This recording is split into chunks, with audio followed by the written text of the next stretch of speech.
Hola, ¿qué tal? Bueno, pues las enfermedades respiratorias son un grupo de enfermedades que afectan las vías respiratorias, como tal lo dicen, desde las vías respiratorias altas hasta las vías respiratorias bajas. Y estas pueden ser muchas causas. Regularmente las más comunes son infecciosas, virales o bacterianas, pero pueden haber otras causas, como por ejemplo algunas irritativas por aspiraciones de humos o olores fuertes, o algunas otras causas como por ejemplo alergénicas.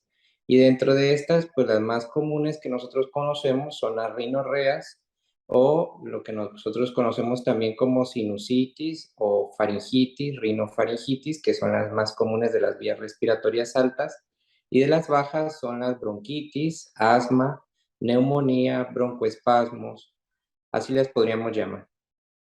El pronóstico de las enfermedades respiratorias depende mucho de su etiología o lo que conocemos como su causa. Si regularmente la causa es una enfermedad viral común, estacional, pues tienen regularmente un muy buen pronóstico. Pueden durar a lo mejor los síntomas unos cuantos días y se recupera el paciente casi siempre al 100%. Sin embargo, si la causa se trata de algo que es más crónico, de alguna enfermedad de base, como por ejemplo alguna inmunodeficiencia o alguna enfermedad genética, pues el pronóstico varía y este puede llegar a ser malo e incluso a largo plazo puede llegar a cobrar la vida de algunos pacientes. Es por eso que es muy importante detectar las enfermedades respiratorias crónicas o que son por causa de alguna enfermedad de base, porque el pronóstico puede alargarse si se inicia el tratamiento de forma adecuada tempranamente.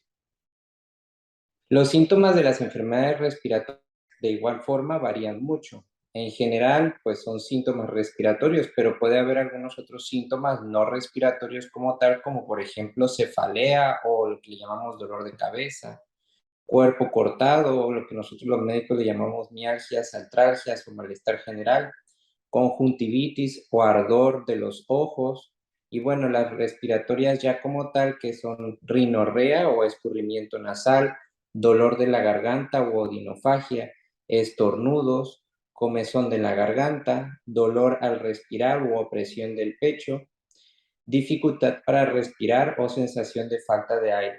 Esas son las que regularmente los síntomas más comunes. Nosotros ya después de la pandemia podemos empezar a utilizar en casa incluso algunos dispositivos que se llaman oxímetros, que son los dispositivos que miden la saturación arterial en los dedos. Y bueno, esos son otros síntomas que nosotros o signos que podemos revisar desde casa sin necesidad de ir con el médico y darnos cuenta si tenemos alguna enfermedad respiratoria grave también. Las pruebas que utilizamos para detectar las enfermedades respiratorias son muchas. Más del 90% de las enfermedades respiratorias las diagnosticamos los médicos con el interrogatorio y la exploración física. Sin embargo, en ocasiones podemos llegar a solicitar algunos exámenes. Yo creo que de los más comunes que solicitamos son radiografías de los senos paranasales cuando pensamos de alguna infección de las vías respiratorias altas o radiografías del pecho o del cuello.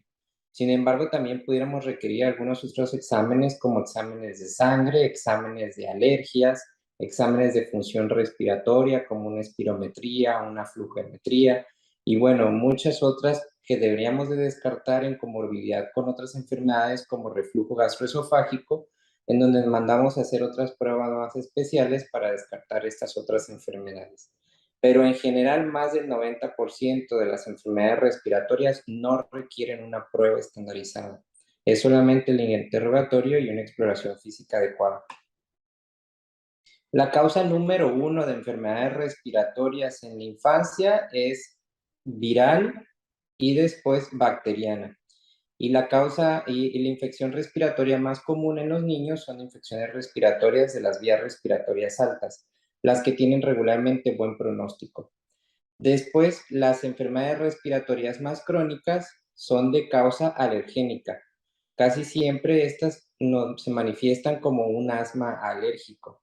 Y bueno, el tratamiento cambia, en este caso regularmente son tratamientos más crónicos, pero también tienen muy buen pronóstico.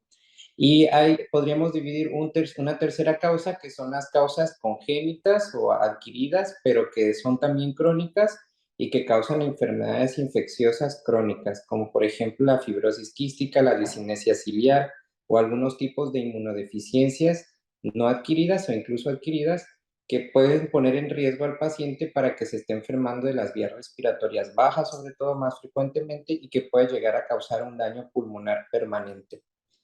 Entonces podríamos dividirlas en esas tres. Sí, se pueden prevenir las enfermedades respiratorias. Yo creo que el primer punto para prevenirlas es una adecuada alimentación y una adecuada ingesta de vitaminas.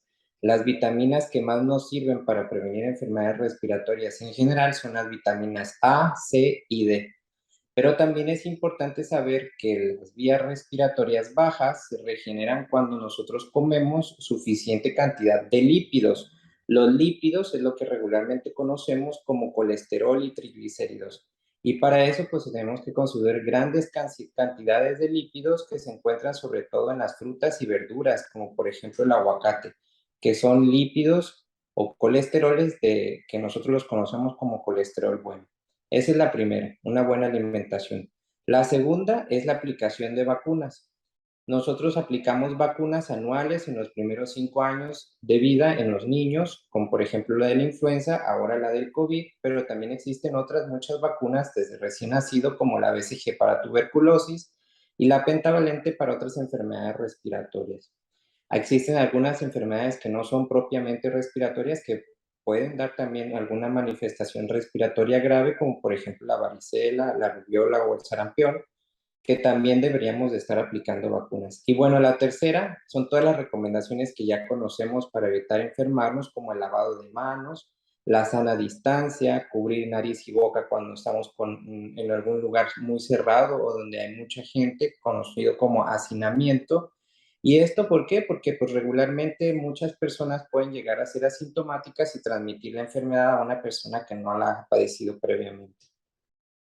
Bueno, yo les recomiendo que de primera intención acudan con su médico de cabecera o su pediatra de cabecera.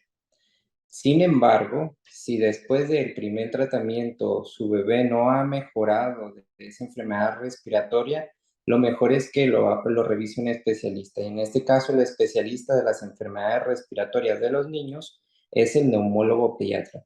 Desde la vía respiratoria alta hasta la vía respiratoria baja, el neumólogo pediatra es el experto de las enfermedades de las vías respiratorias de los niños.